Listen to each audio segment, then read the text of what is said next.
Mas eu quero saber o seguinte, você acha que tem que regular as redes? Eu acho que tem que regular as redes, claro. E digo mais, Emílio, o problema não é regulação. Todo mundo é a favor da regulação das redes sociais. Todo mundo?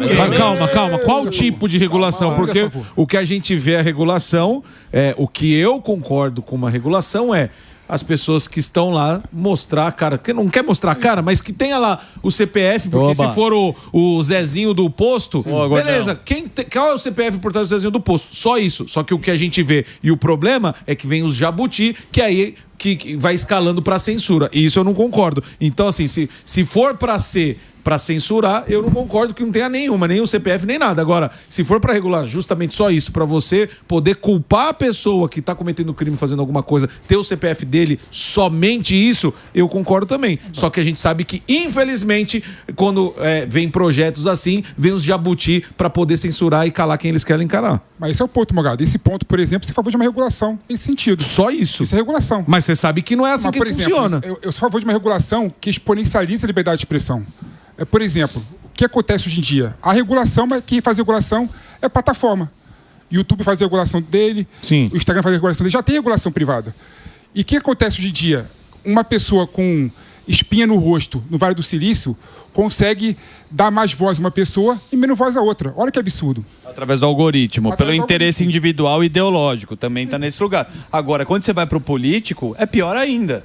Porque o político, com essa ferramenta, a gente sabe o perigo que é. Você acha que, além da Big Tech, tem que estar na mão de um político? Não, aí que é o ponto que eu acho que não. Pelo seguinte... Mas está sendo votado para esse lugar? Não. O caminho é...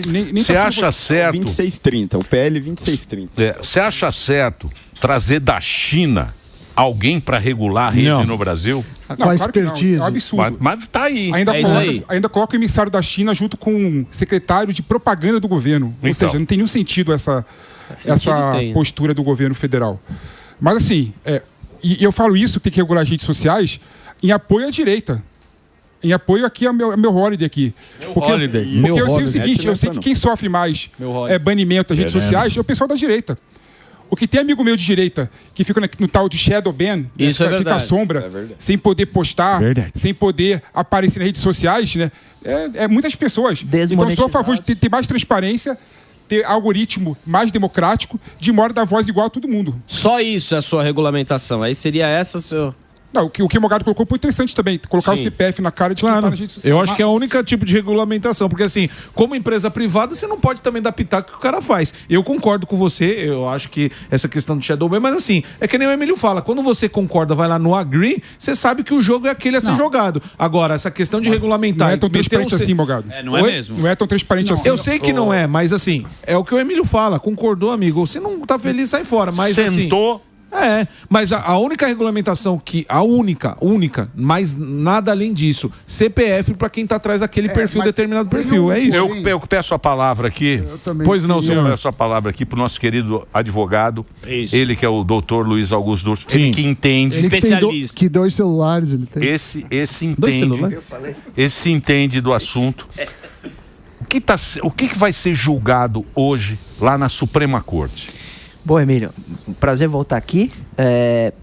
Eu acompanhei esse início de debate e eu acho que esse é o grande problema no Brasil da gente falar de tentar trazer algum tipo de regulação. Pela confusão do tema, pela mistura dos temas e pela dificuldade de a gente entender até onde vai eventual regulamentação ou não. Hoje, o que está sendo julgado no Supremo não é o PL 2630. O PL 2630 é um projeto de lei que tramitou no Congresso, mas não teve força política para prosperar. Inclusive, eu estive em audiência pública, fui convidado para ser um dos debatedores. E no Supremo, estamos julgando a possível inconstitucionalidade, ou não, né, do artigo 19, que é o artigo do Marco Civil da Internet, que fala especificamente de responsabilidade de plataforma. E aí, se ele cair, se ele for decretado como inconstitucional, isso não significa que o governo vai controlar o que vai ou não para as redes. Significa que o Supremo vai ter que ocupar essa lacuna emprestando, penso eu, o artigo 21, que é um outro artigo sobre responsabilidade quando há o conteúdo pornográfico ou de nudez. Isso é para, desculpa interromper, mas é a responsabilidade, o que está sendo julgado, é a responsabilidade da plataforma. Exato, porque hoje o que diz o artigo 19? Fala que a plataforma é responsável por aquilo que o seu usuário faz, publica, a partir do momento em que ela descumpre uma decisão judicial, por exemplo, de remoção. Então, o juiz olhou, falou, isso aqui é criminoso, tem que remover, mandou a plataforma remover, ela não removeu. Pelo descumprimento da decisão, ela pode tomar multa, mas ela também pode ser responsabilizada pelo conteúdo. É isso que diz o artigo 19. O que o Supremo entende? Que isso deveria ser um pouco mais rigoroso, porque a plataforma sempre esperar a decisão judicial coloca uma situação muito confortável, porque ela não liga, por exemplo, para canal de denúncia, ela não faz nada antes da decisão judicial. É isso que a gente viu na prática, isso é uma realidade. Então o Supremo está tentando verificar se é possível, pela inconstitucionalidade, colocar uma nova forma de analisar o conteúdo. E aí seria, por exemplo, conteúdos, eles colocam um rol de 5, racismo, crimes contra mulheres, etc., que poderiam, esses Mas modelos... isso é tudo subjetivo, doutor. Sim. É tudo muito subjetivo. Eu não estou nem entrando no mérito se seria bom ou ruim, mas estou dizendo o que pode acontecer. Aí eles pegariam o artigo 19, colocariam um artigo que você não precisaria da decisão judicial e que aí, com a mera, por exemplo, denúncia ou a notificação de uma vítima de alguma coisa, a plataforma precisaria agir, se não. Poderia ter uma decisão judicial, uma ação judicial independente para gerar responsabilidade. Aí tem multa. E aí seria multa alta. Por isso que a Google diz e fala, isso vai atrapalhar a experiência. Só entrando nisso que você falou do canal de denúncia, e era uma prática ali lá para 2017 que as pessoas se juntavam para denunciar um certo tipo de canal. Eu sei que o meu primeiro canal caiu por conta disso. Eu recebi uma série de denúncias e o meu canal ele foi desmonetizado por uma galera que se juntou, denunciou por violação sexual, o meu canal. E você fez alguma coisa nesse sentido? Não. E você conseguiu resolver essa situação? Depois de 3 meses. Tá. Entendeu? Junto à plataforma. Exato. Mas você vê que a denúncia, ela não era correta.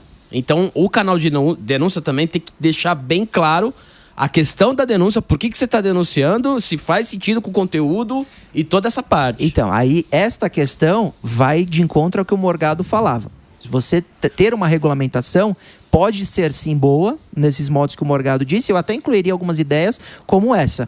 Então, se tiver uma grande quantidade de denúncias, que você vai sofrer uma sanção da plataforma que é administrativa, que ela diz, você vai ser desmonetizado, você vai ser banido, ela tem que te dar o direito de saber por quê. Perfeito. Saber qual foi o conteúdo que infringiu e deixar você recorrer. Hoje você não tem essas opções. Então, quando a gente fala, eu, por exemplo, que aí não é nem lá do PP, nem no lado do Holliday, é um lado mais, como vocês me chamaram de mureteiro, um lado mais centro, no sentido de que não pró-plataforma, muito menos pró-governo. Seria alguma coisa no meio termo para colocar a decisão na mão do juiz e que a plataforma tem um pouco mais de responsabilidade para agir melhor. Eu acho que a plataforma hoje está muito isenta, deixando acontecer. Isso falta só uma coisa, porque não tem clareza da plataforma. O Alba recebe um e-mail do algoritmo. Tem um ponto que eu queria falar, que foi uma fala do Dr. Francisco, que é o seguinte, ele falou, olha, a plataforma faz o algoritmo de acordo com o que ela quer. E aí tem 2 pontos nisso. Eu, como empresa privada, acredito que eu tenho direito de fazer algo que maximize a minha receita.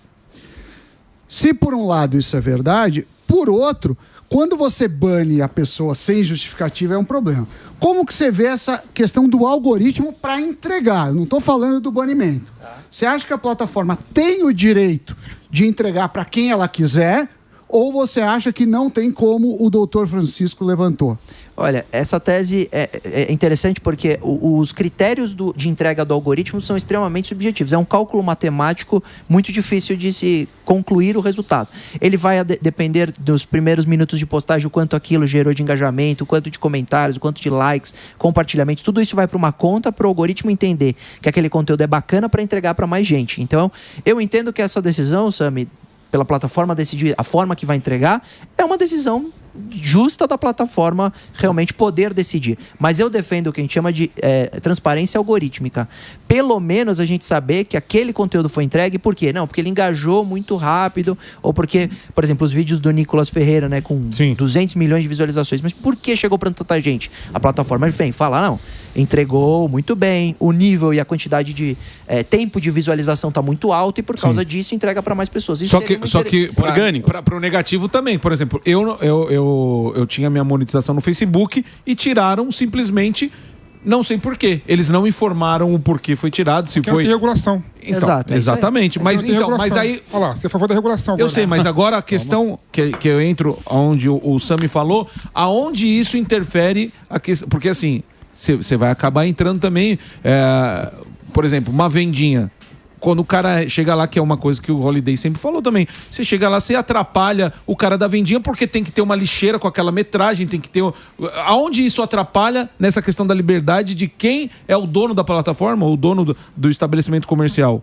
Isso vai ser a forma com que a gente vai aprovar a lei, porque o PL das fake news merecia muitas críticas. É verdade. Sim. Eu não fui lá para Brasília para bater palma pro PL, porque ele era um PL gordo. Eles colocaram questões de direito autoral que não tinha nada a ver com... É do governo, né? Sim. O PL... Então, mas doutor, peraí que você já vai falar. Já vou. E eu tava pensando o seguinte...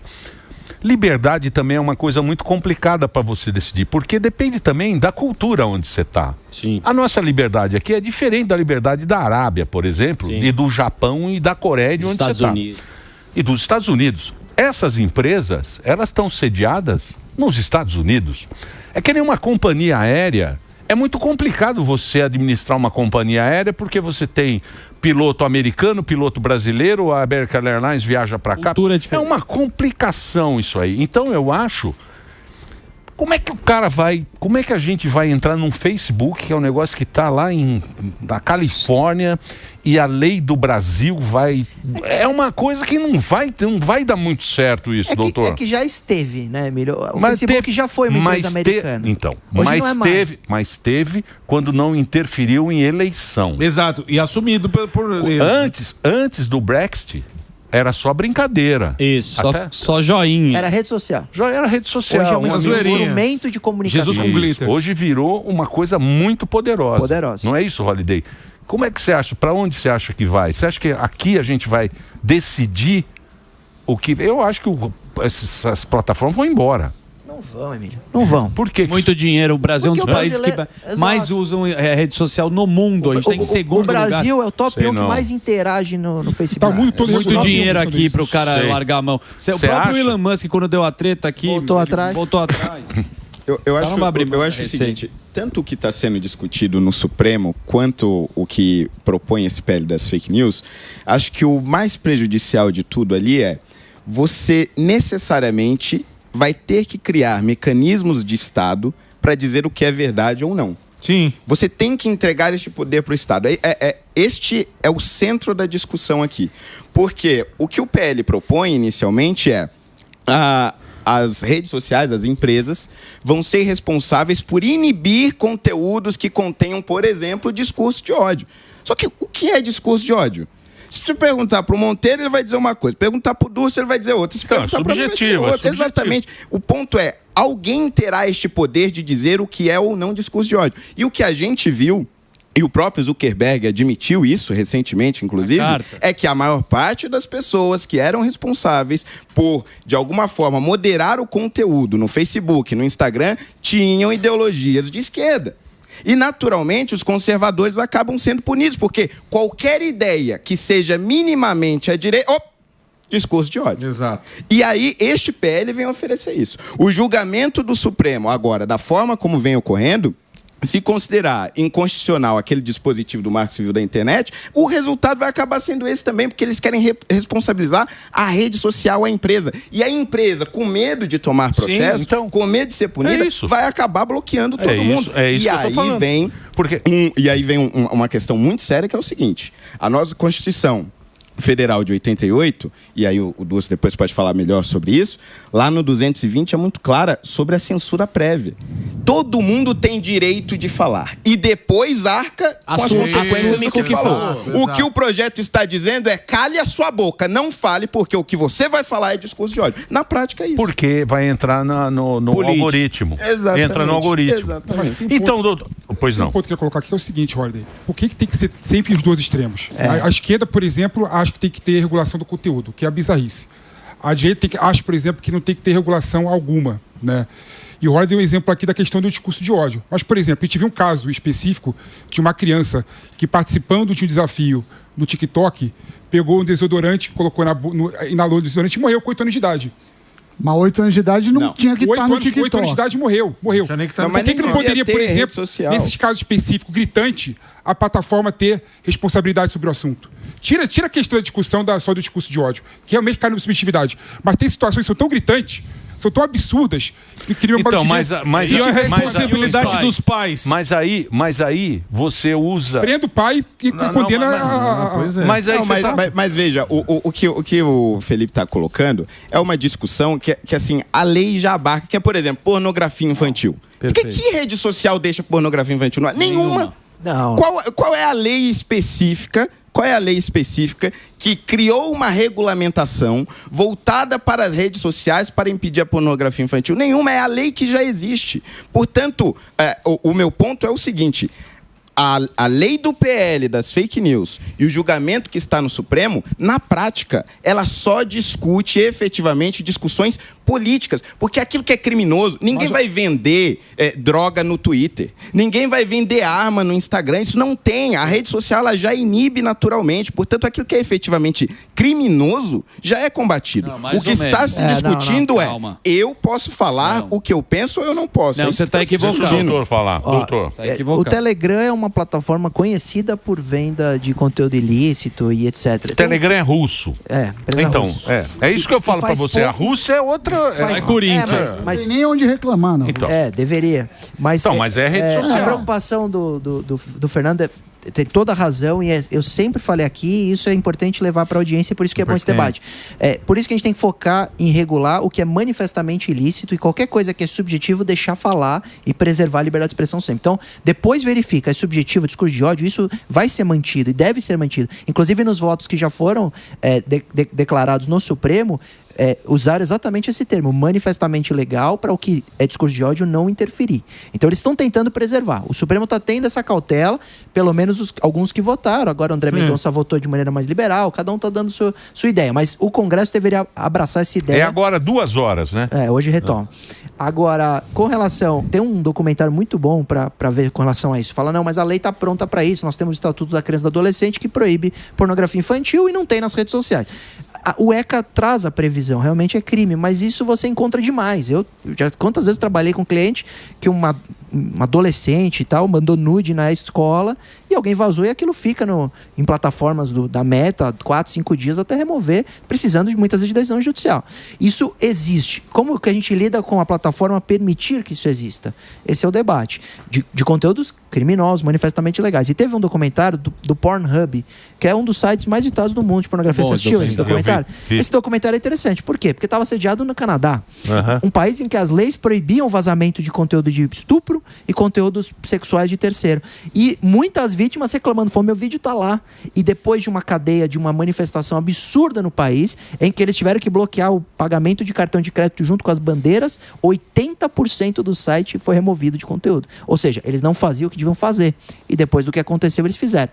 Eu acho que a gente está vivendo esse momento no Brasil. A gente quer a liberdade de expressão e está preocupado em ter jabutis e uma demanda inclusa nesses PLs para censurar. Ou para o governo cuidar da narrativa. Isso é perigoso. Por isso que a gente tem que debater e por isso que esse debate é muito, muito positivo. Mas que alguma coisa vai precisar mudar porque a internet está um problema, essa é a minha opinião concreta, que a gente tem muita coisa que é manifestamente legal no ar, isso a gente vai ter que fazer uma